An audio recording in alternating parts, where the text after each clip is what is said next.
Azért most egy pár fontos dolgot megemlítenék.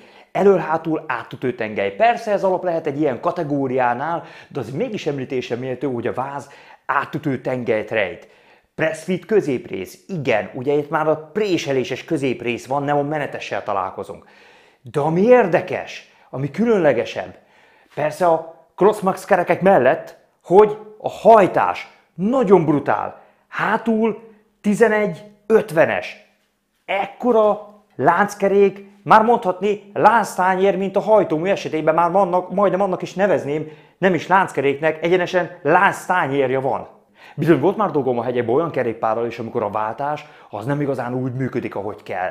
A láncot nem igazán ott tartja, ahol pontosan kellene.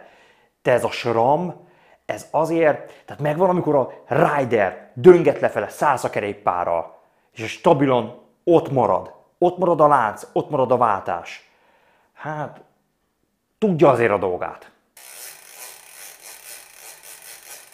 Na de megyek is, mert már az új tulajdonosa alig várja, hogy átadjam ezt a kerékpárt. Hát, mindig élvezem azokat a pillanatok, amikor meglátom az arcokat, hogy wow, ez az én kerékpárom így néz ki élőben, szuper, ezért megéri. Köszönöm, hogy velem voltál, és találkozzunk legközelebb is.